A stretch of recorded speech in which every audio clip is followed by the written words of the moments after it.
What's up, y'all? Mark Stunna. Today we're going over UFC 304. We're doing a tier list for every fight for the event. Open it up on the early prelims. We got Shauna Bannon versus Alice Ardelean. Bannon kept grabbing the cage during the first round.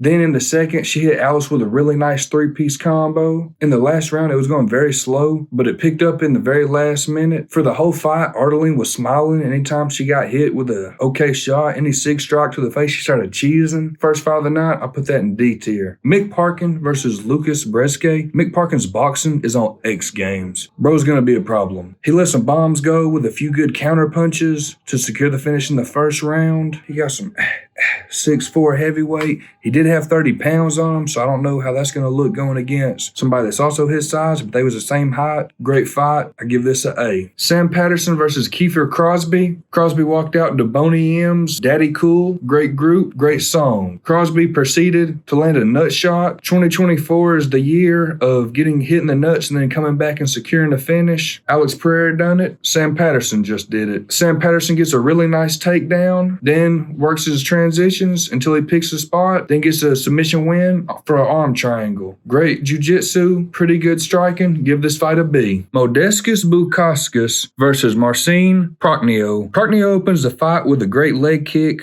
Prachnio is throwing some crazy spinning strikes. Bukauskas almost dropped Prachnio with punches. However, Prachnio made a great recovery, lands a head kick, wobbles Bukauskas. A lot of back and forth in this fight. During the second round opens up and these boys are swinging for the fences. They're coming in swinging from Texas. They trying to drop somebody. They got some street beef type swings and it's very animated too. It's almost like cartoonish. One time, Bukauskas, I think, he threw an overhand, but he put so much on it that he ended up spinning around. Bukauskas done the same thing with a couple of kicks. He just overexerted himself and is like looking around. In the third round, they spent a lot of time on the ground without either of them making much progress. Bukauskas does start working the ground game though and ends up getting a win with an arm triangle. I'm going to give this fight a B. Bukauskas did look very unsure of himself on the ground with his karate background. However, Bukauskas landed a backflip after he got the submission win, and it's hard not to bump that up a grade after seeing something like that. Oban, the Welsh, Gangster Elliott, and Preston Parsons. First round, a lot of feeling each other out. Second round, a lot of filling each other out. Third round, a lot of filling each other out. For someone who wrestled in Preston Parsons,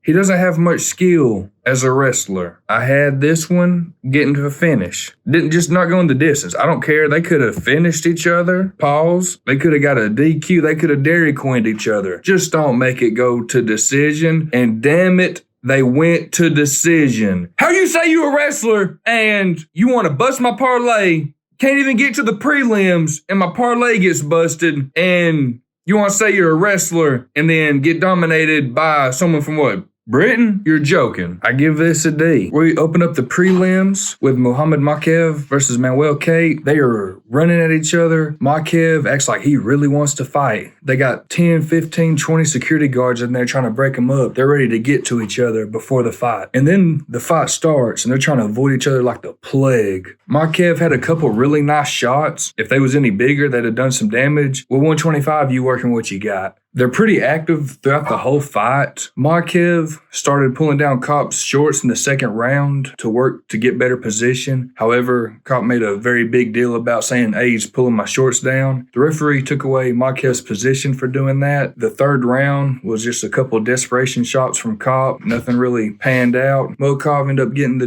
decision win. I give this fight a C just because they was all bark up front, then proceeded to have very little bite. I thought that this fight would have been something like the Bukauskas versus Prachnio, where they were just throwing bombs. However, we did not get to see that. All right, y'all. We got Jake Hadley versus Caolan Loughran, and I imagine Loughran's stance is what Sketch would look like if he had gotten to a fight. The second round, Hadley gets kicked in his nuts. He shakes that off, and I'm gonna be honest, this was just a very boring fight. Nothing ever develops. They get a couple momentum switches both ways. Nothing comes from it. I'm kind of sleepy now. I started doing this one.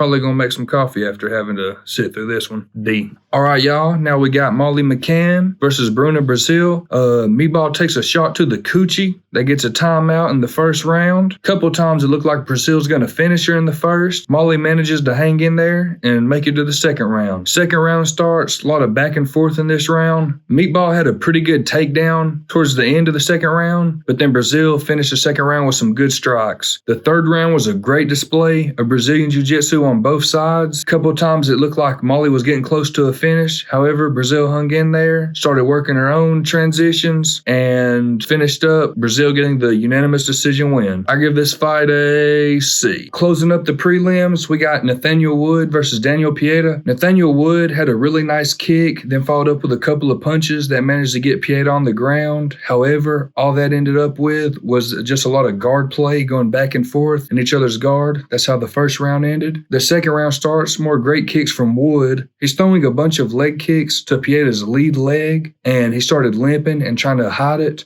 He was doing a really good job at finding that leg. They was both throwing bombs in the second. The third round comes, and now they are doing a lot of grappling and just neutralizing each other's position. Most of the third was on the ground. It was a good fight. The first and second was good. Fell off on the back end. I'll give it a B. All right, now we're moving on to Arnold Allen versus Giga Chikate. Pretty even in the first round. Arnold Allen probably won the first round due to aggression. Within about 20 seconds left, Giga, he does a flying knee and it just scrapes Arnold Allen's face. He hit the ground, but he got right back up. If that had been a little bit more on center, that'd have been the end of the fight in the first round. However, I give the first round to Arnold Allen. Arnold Allen is still the aggressor come the second round. This time, he's a definitive winner of the round. He gets the better of Giga. Throughout the third, Arnold Allen stays with the pressure, getting the decision win. If this was an Arnold Allen versus Arnold Allen, probably be a S rank. However, this is Arnold Allen versus Giga Chikate. It's really hard when Giga is backstepping and circling out to fight. When one fighter is aggressive and the other is ducking, like it's really hard to work with it. Kind of got shades of Sean Strickland versus Paulo Costa. I'm going to give this fight a C. Now we got Christian Leroy Duncan versus Gregory Rodriguez. Gregory Rodriguez looks like a love child from Vin Diesel and Vanderlei Silva, and Duncan comes out in the octagon doing a one-handed cartwheel. Bro is not John Jones. First round, a takedown leads to 5 minutes of more to be desired. Much of the same in the second round, except now they've added a little clinch work to hold each other up mixed with the wrestling. They get after it in the last minute of the second round with some decent punches, kicks, and a couple elbows. The third round gets opened up with a spinning elbow from Duncan that does not connect, followed by a decent slam by Rodriguez. Now they're back in the clinch, believe it or not. Duncan attempts a crazy kick off of 1 foot when Rodriguez is holding his leg up. It doesn't land. Would have been crazy if it did. Rodriguez does enough in the third round to edge out the win. At least I think so.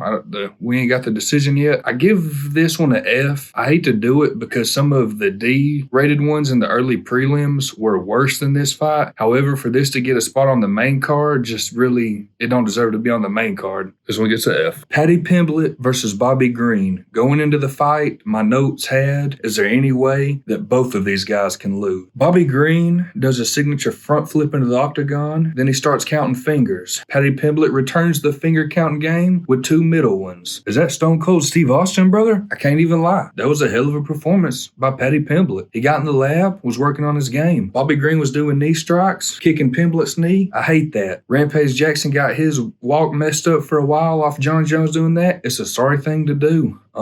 It can change your life, you know, in a terrible way. If that's what you got to do to win, you probably need to rework it. I get it's like a survival thing, and it really sucks because, like, this is a side note, I really love having a YouTube channel and getting to come out and just say my thoughts on stuff like this because there's a lot of things I walk around with up here that I get to express. And I think that's a beautiful thing. But it's like it sucks because if you both respecting each other and not doing it, it's cool. But you don't ever really have that talk of like, hey, bro, promise me you're not going to kick my knee and I don't do the same. So it's like you think it's cool and then your opponent does it or you do it, then you the bad guy. It's a rough. You get the bad end of the stick either way, really, if you do it or you don't. I don't think Bobby Green is the 15th best lightweight in the world. If anything, it's Paddy Pimblett and Bobby Green 16. But Bobby Green, he's one of the better fighters but he ain't. I don't think he should be ranked. He won't be after tonight. Paddy Pimblett got a really good win.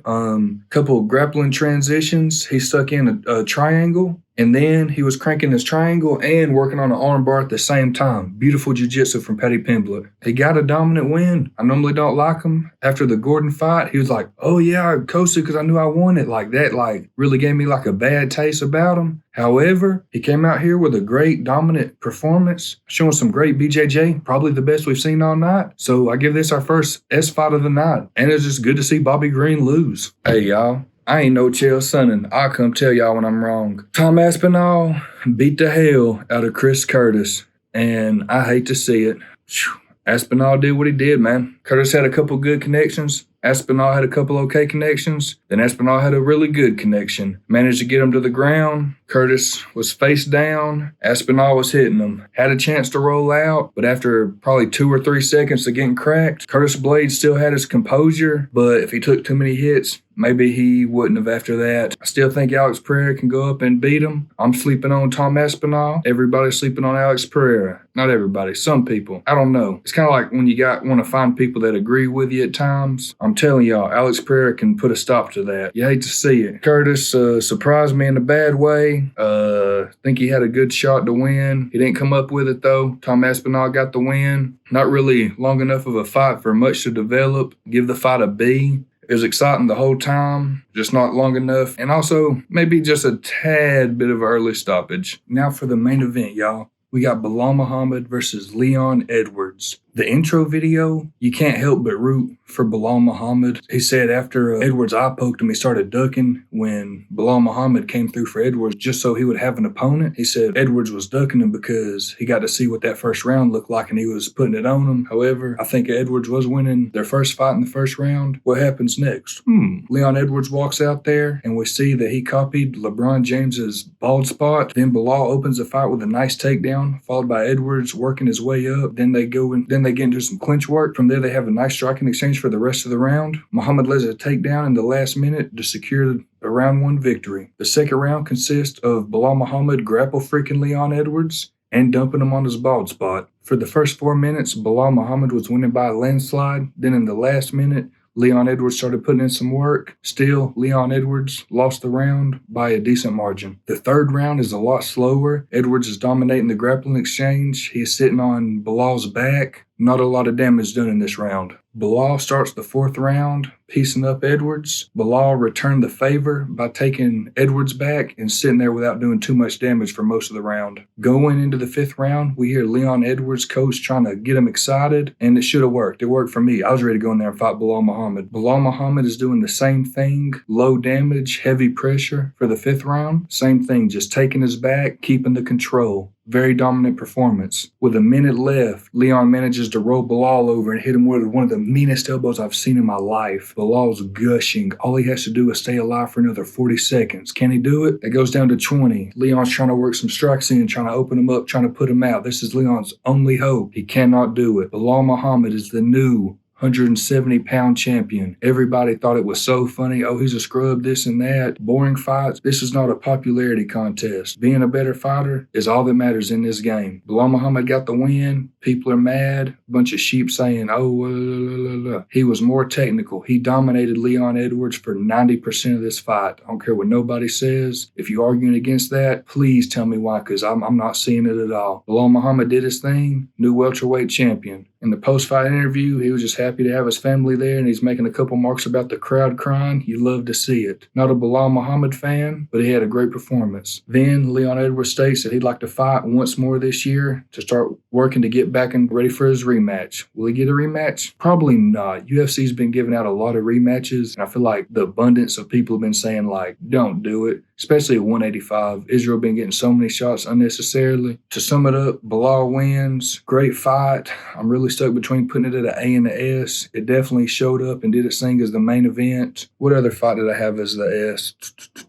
Paddy Pimblett? Yeah, Belal was just more, I don't know. Paddy Pimblett was more like just one-sided dominant. But for Belal to go out there and be dominant for the whole 25 minutes, I'm putting the Belal Muhammad versus Leon Edwards in the S tier. And I made 2 bets for the evening. The first one, we got Bobby Green with lower than 81 strikes, Preston Parsons with lower than a 14.99 minute fight time, Leon Edwards with a finish, Curtis Blaydes with over 16.5 sig strikes. That's crazy. They're only giving him 16.5 significant strikes. Then I got Jake Hadley with a finish, and then Manel Kape with a finish. Then my other pick, then we got Nikola Jokic with a point in basketball. It was a promotional thing, so I added it to the parlay. Tom Aspinall with less than a knockout, so no knockouts. Bobby Green to not get a finish. Christian Duncan to not get a knockout. Ardelean to not get a finish. That one done hit. Manel Kape again. We got him with higher than 37.5 significant strikes. Leon Edwards not to get a knockout. Then McCann not to get a knockout. Thank y'all for watching. It means a lot. This has been my first outro video. But if you stuck through all this, I really appreciate you. Appreciate my main man, Alex, for editing it. Love doing this.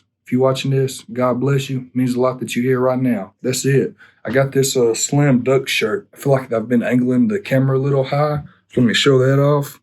A little single stitch action. I think it's the first time wearing it. I like it a lot. Wanted to share that with y'all. But yeah, appreciate y'all.